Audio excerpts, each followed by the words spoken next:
N Sreekumar, മാർക്സിൽ നിന്നും മഹർഷിയിലേക്കുള്ള പ്രയാണമാണോ ഇത്? നോക്കൂ, സാംസ്കാരിക വകുപ്പ് മന്ത്രി സജി ചെറിയാൻ അമ്മയുടെ അമ്മയ്ക്ക് മുത്തം കൊടുക്കുന്നു. അമ്മ തന്നെ അത്ഭുതത്തോടെ നോക്കുകയാണ്. ആ ദൃശ്യങ്ങളിപ്പോൾ പ്രേക്ഷകർക്കും കാണാം, സ്ക്രീനിൽ കാണാം. അമ്മയെ മുത്തമിടുന്നു സജി ചെറിയാൻ. നോക്കൂ, നേരത്തെ പ്രിൻറ്റു മഹാദേവ് ഇവിടെ ചൂണ്ടിക്കാണിച്ചതുപോലെ CPM രാജ്യസഭാ MP ജോൺ ബ്രിട്ടാസ്, അദ്ദേഹം കൈരളി TV-യുടെ MD ആയി ഇരിക്കുന്ന സമയത്ത് ആണ് അമ്മയെ തേജോവധം ചെയ്തുകൊണ്ട് ഒരു അഭിമുഖം നടത്തിയത്. മാത്രമല്ല, അതിനു മുമ്പ് ആൾദൈവങ്ങൾക്കെതിരെയുള്ള DYFIയുടെ പ്രക്ഷോഭം, അന്നും അമ്മയെ ഇവർ പരിഹസിച്ചിരുന്നു, അപഹസിച്ചിരുന്നു, അധിക്ഷേപിച്ചിരുന്നു. ഇപ്പം നോക്കൂ, അതെല്ലാം മറന്നുകൊണ്ട് അമ്മയെ ആദരിച്ചു എന്ന് മാത്രമല്ല, ഒരു തികഞ്ഞ ഭക്തനെ പോലെയാണ് സർക്കാരിൻ്റെ പ്രതിനിധിയായ സജി ചെറിയാൻ വള്ളിക്കാവിൽ പെരുമാറിയത്. അദ്ദേഹത്തിൻ്റെ ആ ചേഷ്ടകൾ തന്നെ ശ്രദ്ധിച്ചാൽ മനസ്സിലാവും. അപ്പോൾ നോക്കൂ, ഈ ഒരു മാറ്റം ഞാൻ നേരത്തെ ആമുഖത്തിൽ ചോദിച്ചതും അതാണ്. ഇത് സതുദ്ദേശപരമാണോ അതോ ഇത് വെറും ഒരു ഇലക്ഷൻ സ്റ്റണ്ടാണോ? പമ്പയിൽ ആഗോള അയ്യപ്പ സംഗമം സംഘടിപ്പിക്കുന്നു, ഇപ്പോൾ വള്ളിക്കാവിലെത്തി മാതാ അമൃതാനന്ദമയ്യെ ആദരിക്കുന്നു. ഇനി എന്തൊക്കെ കോപ്രായങ്ങൾ ഇവർ കാട്ടിക്കൂട്ടും? എങ്ങനെയാണ് ഇതിനെ വിലയിരുത്തേണ്ടത്? ശ്രീ എൻ ശ്രീകുമാർ. നോക്കൂ അനിൽ നമ്പ്യാർ, ഇവരൊരു കമ്മ്യൂണിസ്റ്റ് പാർട്ടിയുടെ നേതാക്കളാണ്. അതിൽ തന്നെ മാർക്സിസം കൂടെ ചേർത്ത ഒരു പാർട്ടിയുടെ നേതാക്കളാണ് എന്ന് നമ്മൾ ധരിക്കാതിരുന്നാൽ ഇതൊരു പ്രശ്നമല്ല. അവരെ സംബന്ധിച്ചിടത്തോളം അവരിപ്പോൾ ഒരു കമ്മ്യൂണിസ്റ്റ് മാർക്സിസ്റ്റ് പാർട്ടി എന്നൊരു പേരുണ്ടെന്നല്ലാതെ അതിലെ നേതാക്കൾക്കൊക്കെ ഇപ്പോൾ ആ പഴയ പോലെ ആ ഒരു കമ്മ്യൂണിസ്റ്റ് തീവ്ര ചിന്താഗതിയിൽ നിന്നും ഉണ്ടെന്ന് എനിക്ക് തോന്നുന്നില്ല. കാരണം ഒരാൾക്ക് ഭക്തനാകാമെന്ന് തോന്നിയാൽ അദ്ദേഹത്തിന് ആ ഭക്തിമാർഗത്തിലേക്ക് പോകുന്നതിൽ തെറ്റൊന്നുമില്ലല്ലോ. നമ്മൾ അതിനെ സ്വാഗതം ചെയ്യുകയാണ് വേണ്ടത്. ഇപ്പോ സജി ചെറിയാന്റെ മാതാ അമൃതാനന്ദമയ്യയുടെ മുമ്പിലുള്ള സന്ദർശനം മാത്രമല്ലല്ലോ, നമ്മൾ എത്രയോ കാര്യങ്ങൾ കാണുന്നു. ഇതൊക്കെ എപ്പോഴാണ് ഉണ്ടാകുന്നതെന്നുള്ളതാണ്. അതായത് സാഹചര്യമുണ്ട്, അതുപോലെ അതിന്റെ പാർട്ടിയുടെ ചില നിലപാടുകളിലെ മാറ്റമുണ്ട്. ഇതൊക്കെ നമ്മൾ കാണുമ്പോൾ ഇതൊരു പുതുമയായിട്ട് തോന്നുന്നില്ല. ഇത് ചർച്ച ചെയ്യുന്നത് ഒരുപക്ഷെ അവർക്ക് ഇഷ്ടമായിരിക്കാം പാർട്ടി നേതാക്കൾക്ക്. കാരണം ഇങ്ങനെ വരുമല്ലോ. ഇപ്പൊ ഞാൻ ചോദിച്ചല്ലോ, ഒരാൾക്ക് ഭക്തിമാർഗത്തിലേക്ക് പോയിക്കൂടെ എന്ന് ചോദിച്ചല്ലോ.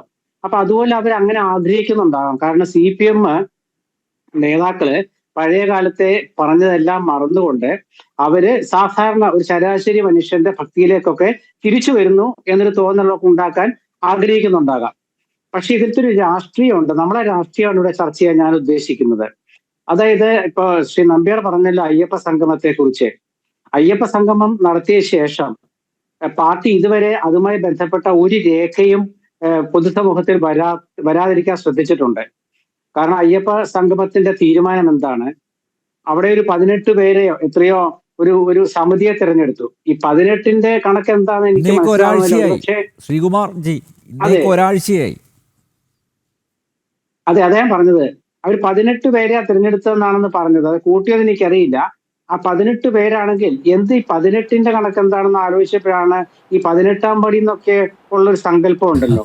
അപ്പൊ ചിലപ്പോ അതൊക്കെ പാർട്ടിയില് അങ്ങനെയൊക്കെ ചിലപ്പോ ഉദ്ദേശിക്കുന്നുണ്ടാകാവില്ല. അല്ലെങ്കിൽ 18 അവിടെ വരേണ്ട കാര്യമില്ലല്ലോ. നമ്മൾ 18 പകലുകൾ എന്നൊക്കെ പറയുമ്പോൾ മഹാഭാരത യുദ്ധമുണ്ട്. പറഞ്ഞപ്പോഴാണ് ഞാനും എന്റെ ശ്രദ്ധയിലും അത് പെട്ടത് കേട്ടോ. 18 ആയിരിക്കാം കേട്ടോ. അല്ല, നമ്മൾ അതിൽ അത്ഭുതപ്പെടേണ്ട കാര്യമില്ല. അതെ, ഞാൻ പറഞ്ഞതാണ്. കാരണം നമ്മൾ ഈ 18 പേര് ഇപ്പൊ 19 ആൾക്കെനിക്ക് അറിയില്ല. ഞാൻ അന്നത്തെ കാര്യമാണ് പറയണത്. എന്തായാലും ആ 18 പേരെ അവരെ തിരഞ്ഞെടുത്ത ശേഷം അവർക്കൊരു രേഖയില്ല. എന്ന് വെച്ചാല് ഇപ്പൊ NSS ജനറൽ സെക്രട്ടറി പറഞ്ഞല്ലോ അവരുടെ നിലപാട് മാറ്റി എന്ന്. NSS ജനറൽ സെക്രട്ടറി പറഞ്ഞല്ലോ. അപ്പൊ ആ നിലപാട് മാറ്റിയതിന്റെ കാരണം അദ്ദേഹം പറയുന്നത് കഴിഞ്ഞ 8-9 വർഷമായിട്ട് അവർ ശബരിമല സ്ത്രീകളെ പ്രവേശിപ്പിക്കാനായിട്ട് പോലീസ് സംരക്ഷണം കൊടുത്തിട്ടില്ല. അതിന് നിലപാട് മാറ്റമായിട്ട് അദ്ദേഹം കാണുന്നു. ശരിയാണ്. പക്ഷേ പാർട്ടിക്ക് നാളെ വേണമെങ്കിൽ പറയാം ഞങ്ങളൊന്നും മാറ്റിയിട്ടില്ല. എന്താ രേഖയുള്ളതെന്ന് ചോദിച്ചാൽ എന്ത് രേഖയുള്ളത്? പാർട്ടിയുടെ മുഖപത്രം ഉണ്ടല്ലോ നമ്പ്യാർ. ആ പാർട്ടി മുഖപത്രത്തില് ഈ ശബരിമല അയ്യപ്പ സംഗമം വിജയിച്ചതിനെ കുറിച്ച് അവർ പറയുന്നുണ്ടല്ലോ. എങ്കിൽ എന്താ ഒരു മുഖപ്രസംഗം എഴുതാതിരുന്നത്? എഴുതിയിട്ടില്ല. അല്ല, CPM സംസ്ഥാന എന്താണ് സെക്രട്ടറി പാർട്ടിയുടെ നിലപാട്? കഴിഞ്ഞ ദിവസം പറഞ്ഞത് ഇത് അടഞ്ഞ അധ്യായമല്ല എന്നല്ലേ പറഞ്ഞിരിക്കുന്നത്.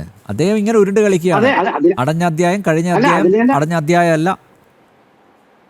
അതാ ഞാൻ പറഞ്ഞു. ഇപ്പൊ ഇവര് അയ്യപ്പ സംഗമം വിജയിച്ചു എന്ന് പറയുന്നുണ്ടെങ്കിൽ ഒന്ന് തിരുവിതാംകൂർ ദേവസ്വം ബോർഡ് പ്രസിഡന്റിന്റേതായ ഒരു വിശകലനം വരണം, അല്ലെങ്കിൽ മുഖ്യമന്ത്രിയുടെ ഒരു വിശകലനം വരണം, അല്ലെങ്കിൽ പാർട്ടിയുടെ ഒരു താത്വിക അവലോകനം വരണം, അതെ. അല്ലെങ്കിൽ ഒരു മുഖപ്രസംഗം, പ്രശംസിച്ചുകൊണ്ടുള്ള മുഖപ്രസംഗം. ഇതൊന്നുമില്ല. അപ്പൊ എന്താ വെച്ചാൽ ഒരു രേഖയില്ല. മുമ്പ് ഇതുപോലെ പാർട്ടി കോൺഗ്രസിൽ ചില തീരുമാനമൊക്കെ എടുക്കുമ്പോൾ അവർ രേഖയാക്കാറില്ല. കാരണം പിന്നീട് ഞങ്ങൾ അതിലില്ലല്ലോ എന്ന് പറയാനായിട്ട്. അപ്പൊ മുഖ്യമന്ത്രി പത്രസമ്മേളനം നടത്തുന്നില്ല. കാരണം പത്രസമ്മേളനം നടത്തിയാൽ പത്രക്കാർ ചോദിക്കും. അപ്പൊ അതുമില്ല. പിന്നെ ഗോവിന്ദ മാഷ് പറഞ്ഞത് കഴിഞ്ഞ അധ്യായമാണെന്ന്. പക്ഷേ കടകംപള്ളി സുരേന്ദ്രൻ മുൻ ദേവസ്വം മന്ത്രി പറഞ്ഞത് അടഞ്ഞ അധ്യായമാണെന്ന്. അപ്പൊ രണ്ടു കൂട്ടർക്കും ഒരു എന്താണ് ഇതിൽ പറയേണ്ടതെന്ന് ഒരു തിട്ടമില്ല. ഇവിടെ നമ്മൾ വിഷയം അമൃതാനന്ദമയിയാണല്ലോ. ഞാൻ ചോദിക്കുന്നത്, അവര് ഒരു കാലത്ത് അവർ പറഞ്ഞിരുന്നത് ഈ ആൾ ദൈവങ്ങൾ എന്ന് പറഞ്ഞുകൊണ്ടാണ്. ആൾ ദൈവങ്ങൾ എന്ന് പറഞ്ഞാൽ അവരെന്താ ഉദ്ദേശിച്ചതെന്ന് നമുക്ക് ഇപ്പോഴും വ്യക്തമല്ല. കാരണം ഇവരൊരു കാലത്ത് ഇവര് വിവേകാനന്ദ സ്വാമിയെ അവർ അംഗീകരിച്ചിരുന്നില്ല, ഗാന്ധിജിയെ അംഗീകരിച്ചിരുന്നില്ല, നെഹ്റുവിനെ അംഗീകരിച്ചിരുന്നില്ല. പക്ഷെ പിൽക്കാലത്ത് അവര് ഗാന്ധിജിയിൽ നിന്ന് തുടങ്ങി നെഹ്റുവിൽ നിന്ന് വിവേകാനന്ദയിൽ നിന്ന് വന്ന് നെഹ്റുവിലെത്തി, പിന്നീട് ശ്രീനാരായണ ഗുരു, ചട്ടമ്പി സ്വാമികൾ എന്നിവരൊക്കെ എത്തി. ഇപ്പൊ മിസ്റ്റർ നമ്പ്യാർ ശ്രദ്ധിച്ചിട്ടുണ്ടോ എന്ന് എനിക്കറിയില്ല. ഗുരു ജയന്തിക്ക് ലേഖനം കൃത്യമായിട്ട് അവർ എഴുതും. ഗുരു ജയന്തിക്ക് കൃത്യമായിട്ട് എഴുതും. അത് ചട്ടമ്പി സ്വാമികളുടെ ജയന്തിക്കും കൃത്യമായിട്ട് എഴുതും. ഇത് ആരാ എഴുതുന്നതെന്ന് നമ്മൾ പ്രത്യേകം ശ്രദ്ധിച്ചാൽ ചില പശ്ചാത്തലമൊക്കെ നമുക്ക് അതിൽ മനസ്സിലാവുകയും ചെയ്യും. അപ്പൊ ഇങ്ങനെ ഒക്കെ ഉള്ള ഇതിലേക്ക് പാർട്ടി നീങ്ങുന്നത് എന്തുകൊണ്ടാണെന്ന് വെച്ചാൽ, കമ്മ്യൂണിസ്റ്റ് പാർട്ടി എന്ന് പറയുമ്പോൾ ജനങ്ങളെ അവരെ വിശ്വസിക്കുന്നില്ല എന്ന തോന്നൽ അവർക്ക് ഉണ്ടായിരിക്കുന്നു. അത് മാറ്റിയെടുക്കണം. അപ്പൊ മാറ്റിയെടുക്കാനായിട്ട് അവരെന്താ ചെയ്യുന്നതെന്ന് അറിയാമോ? കേരളത്തിലെ ഒരു പിണറായി വിജയന്റെ നേതൃത്വത്തിലുള്ള ഭരണ താല്പര്യ സംഘം, ഭരണം മാത്രം. ഇപ്പൊ 2 വർഷം 2 തവണ തുടർച്ചയായിട്ട് 2 തവണ കിട്ടി. 3-ാം തവണയും കിട്ടണം എന്നാ അവര് പറയുന്നത്. എന്തിനാ കിട്ടേണ്ടതെന്ന് ചോദിച്ചാല് ജനങ്ങളെ ചേർത്ത് പിടിക്കാൻ, വിശ്വാസികൾക്കൊപ്പം എന്നൊക്കെയാ പറയുന്നുള്ളൂ. നമുക്ക് ഈ ഭരണം മാത്രം കിട്ടാൻ ഇങ്ങനെ ആർത്തി പൂണ്ട് നടക്കുന്ന ഒരു വിഭാഗമായിട്ട് ഒരു മാറി. അപ്പൊ ഭരണം കിട്ടണമെങ്കിൽ അവരിപ്പോ അയ്യപ്പ സംഗമം നടത്തി. എന്നാ നടത്തിയത്? അവസാന വർഷം, ഇലക്ഷന്റെ വർഷം. ഇനിയിപ്പോ നോക്കൂ, മാതാ അമൃതാനന്ദമയ്യെ പോയിട്ട് അദ്ദേഹം കാണുന്നു, തെറ്റില്ല. ഒരു ഭരണാധിപൻ അവിടെ പോയിട്ട് കാണുന്നതിൽ തെറ്റില്ല. പക്ഷേ ആ ഭരണാധിപൻ അവരെ അമൃതാനന്ദമയ്യ അദ്ദേഹത്തെ ആശ്ലേഷിക്കുന്നു. അദ്ദേഹം തിരിച്ചവരെ ഒരു സ്നേഹ ഉമ്മ കൊടുക്കുന്നു. അപ്പൊ അതിനുശേഷം അദ്ദേഹം പറയുകയാണ്, ഞാൻ അങ്ങനെ കൊടുത്തതിൽ എന്താണ് തെറ്റ്, എന്തിനാ അങ്ങനെയൊക്കെ ചോദിക്കേണ്ട കാര്യം എന്താ? അതെന്റെ വ്യക്തിപരമായ കാര്യമെന്ന് ഒന്നുകിൽ പറയാം, അല്ലെങ്കിൽ ഗവൺമെന്റിന്റെ ഒരു നടപടിയാണെന്ന് പറയാം. ഗവൺമെന്റിന്റെ നടപടിയാണെങ്കിൽ ഞങ്ങൾ ഇതൊക്കെ അംഗീകരിച്ചുകൊണ്ട് വരുന്ന ഒരു നയത്തിലേക്ക് ഞങ്ങൾ എത്തുന്നു എന്ന് പറയണം. കാരണം അവര് പറഞ്ഞത് 2016 നവോത്ഥാനം വന്നു എന്നാ.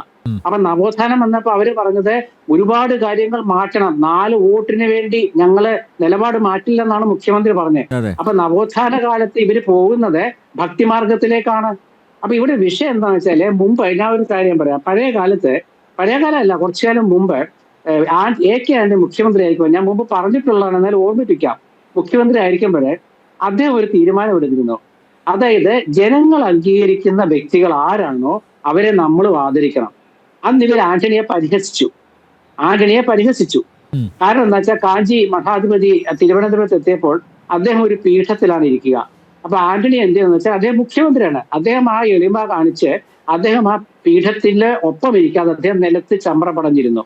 അത് വലിയ പരിഹാസമായിട്ട് ഈ പാർട്ടി കൊണ്ടുവന്നു. അതിനുശേഷം കാലങ്ങൾക്ക് ശേഷം പിണറായി ഗവൺമെന്റിന്റെ കാലത്ത് ഒരു കാഞ്ചി മഠാധിപതിയാണോ ശൃംഗേരി മഠാധിപതിയാണോ ഓർമ്മയില്ല, ആലപ്പുഴ ജില്ലയിൽ വന്നു. അപ്പോൾ അവിടെ മന്ത്രിമാരായ തോമസ് ഐസക്കും G സുധാകരനും താലത്തിലെ കലമൂലാദികളുമായിട്ട് പട്ടുമായിട്ട് പോയിട്ട് ആചാര്യ വന്ദനം പോലെ അവിടെ എത്തി അദ്ദേഹത്തെ കണ്ടു. അപ്പൊ അന്ന് ആളുകൾ ചോദിച്ചു, അപ്പൊ നിങ്ങൾ അന്ന് പറഞ്ഞതോ? അവർക്ക് ഉത്തരവുണ്ടായില്ല. അതിനുശേഷം പിന്നെ വീണ്ടും ഭക്തിമാർഗം കൂടുകയാണ്. ഇത് നിങ്ങൾ നോക്കിക്കോ മിസ്റ്റർ നമ്പ്യാർ, ഇത് ഈ പഞ്ചായത്ത് തെരഞ്ഞെടുപ്പിനെ ലക്ഷ്യമിട്ടുകൊണ്ടുള്ളതാണ്. കാരണം പഞ്ചായത്ത് തെരഞ്ഞെടുപ്പിൽ ജയിക്കണം. പക്ഷെ ഒരു കാര്യം നമ്മൾ ഇവർ മനസ്സിലാക്കാതെ പോകുന്ന ഒരു കാര്യമുണ്ട്. ഇവരുടെ ധാരണ ഇപ്പോൾ ഇവർ പറഞ്ഞ എല്ലാവരും അണികൾ കേൾക്കുന്നതാണ്. കാലം മാറി. പുതിയ വോട്ടർമാരിൽ യുവ വോട്ടർമാരുണ്ട്. ഈ യുവ വോട്ടർമാരുടെ മുമ്പിലെ മുഖ്യ വിഷയം തൊഴിലില്ലായ്മയാണ്. കേരളത്തിൽ തൊഴിലില്ല. അതുപോലെ അമ്മമാർക്കിടയിൽ വിഷയം അവരുടെ ഭർത്താക്കന്മാർക്ക് പെൻഷനും കൃത്യ ശമ്പളവുമില്ല. ഇതുപോലെ ഒരു അഭ്യസ്തവിദ്യയുടെ മുമ്പിലുള്ള പ്രശ്നം, അവർ പഠിച്ചതിനൊപ്പമുള്ള ജോലി കിട്ടുന്നില്ല. ഇതൊക്കെയാണ് അവരുടെ മുമ്പിലുള്ളത്. അപ്പൊ ഇവര് പോയിട്ട് ഈ ഉടായ്പ കാണിച്ചാല് അതിലെങ്കിൽ വിശ്വസിക്കുന്നതാണോ വിചാരിച്ചത്? അപ്പൊ ഇവര് പറയേണ്ട എന്നിട്ട് ഇന്നെന്താ രസം എന്താ, ഈ സജി ചെറിയാനെ ഇന്നലെ അങ്ങാണ്ട് അദ്ദേഹത്തെ പോയി കണ്ട ശേഷം അദ്ദേഹം ഗവൺമെന്റിന്റെ പ്രതിനിധിയായിട്ടാണ് പോയത്. ഗവൺമെന്റിന്റെ പ്രതിനിധിയായിട്ട് പോയി അദ്ദേഹം അവിടെ, സാധാരണ എല്ലാ നേതാക്കളോട് പോകാറുണ്ട് കേട്ടോ. അവിടെ ഞാൻ നോക്കുമ്പം ഇദ്ദേഹം ഉള്ളപ്പോൾ അവിടെ ഡോക്ടർ KS രാധാകൃഷ്ണനോട് നിൽപ്പുണ്ട്. BJP-യുടെ വൈസ് പ്രസിഡന്റായ പഴയ നമ്മുടെ പത്തന സുഹൃത്താണ്, എന്റെ അടുത്ത സുഹൃത്താണ് ഡോക്ടർ KS രാധാകൃഷ്ണൻ. അത് കൈകൊട്ടി ഇങ്ങനെ ചിരിക്കുന്നുണ്ടായിരുന്നു. അത് ഒന്നുകിൽ അദ്ദേഹം അത് അഭിനന്ദിച്ചതായിരിക്കാം, അല്ലെ അദ്ദേഹം സജി ചെറിയാന്റെ വരവ് കണ്ടോ എന്ന് ചിന്തിച്ചിട്ടായിരിക്കണം. രാധാകൃഷ്ണൻ ഒരു നർമ്മ ബോധമുള്ള ആളാണ് രാധാകൃഷ്ണൻ. അപ്പൊ അതുമാകാം. അപ്പൊ അത് അദ്ദേഹമാണ് വിശദീകരിക്കേണ്ടത്, അദ്ദേഹത്തിന്റെ ഫേസ്ബുക്കിൽ ഉണ്ടാവുമെന്ന് വിചാരിക്കാം. എന്തായാലും അതിനുശേഷം നമ്മുടെ CPM-ന്റെ കണ്ണൂരിലെ മുൻ ജില്ലാ സെക്രട്ടറിയായ P. ജയരാജന്റെ മകൻ ഒരു പോസ്റ്റ് ഇട്ടല്ലോ. അപ്പൊ അത് അങ്ങനെ വരുമ്പോൾ, അങ്ങനെയാണെങ്കിൽ ഈ പാർട്ടിയുടെ നിലപാട് ആണോ ഇത്? അങ്ങനെയാണെങ്കിൽ പാർട്ടിയുടെ നിലപാടാണെങ്കിൽ ഇത് നാളെ MV ഗോവിന്ദൻ മാഷ് ഒരു സ്ഥിരീകരണം നടത്തണം. എന്താണ്, ഞാൻ ഗവൺമെന്റ് പണ്ട് AK ആന്റണി പറഞ്ഞതുപോലെ കേരളത്തിലെ ജനങ്ങൾ ആദരിക്കുന്ന വ്യക്തിത്വങ്ങൾ ആരാണോ അവരെ ഞങ്ങളും ആദരിക്കും. അങ്ങനെയാണെങ്കിൽ പ്രശ്നമില്ല. അങ്ങനെയാണെങ്കിൽ പ്രശ്നമില്ല. ഇതിപ്പോ അത് പറയില്ല. എന്നിട്ടെന്താ, ഇവരുടെ ധാരണ ഞങ്ങൾ ഈ കാണിക്കുന്ന ഒക്കെ ജനങ്ങളങ്ങ് വിശ്വസിക്കുന്നത്. ഇപ്പൊ അവർക്ക് NSS ജനറൽ സെക്രട്ടറി എന്ന് വെച്ചാൽ അവർക്ക് കാറൽ മാർക്സിനെക്കാട്ടിലും വലിയ ബഹുമാനിതനായ നേതാവാണ്. മാതാ അമൃതാനന്ദമയി അവർക്ക് വളരെയധികം ബഹുമാനിതയായ ഒരു ആരാധ്യയായ മഹതിയാണ്. ഇങ്ങനൊക്കെ പറയുമ്പോഴേ മുൻകാലങ്ങളിൽ ഞങ്ങൾ ചെയ്തതൊക്കെ തെറ്റാണ് അത് കുഴപ്പമില്ല. ഏറ്റു പറയാനുള്ള മാന്യത എങ്കിലും കാണിക്കാമായിരുന്നു അല്ലേ? ഇപ്പോൾ എന്തായാലും സജി ചെറിയാൻ പോയി അമ്മയെ ആദരിച്ചു, വള്ളിക്കാവിലെത്തി അമ്മയെ ആദരിച്ചു. പക്ഷേ അതിനു മുമ്പ് പണ്ട് ഞങ്ങളുടെ കൂടെയുള്ള ചിലർ അമ്മയെ പരിഹസിച്ചിരുന്നു, അധിക്ഷേപിച്ചിരുന്നു.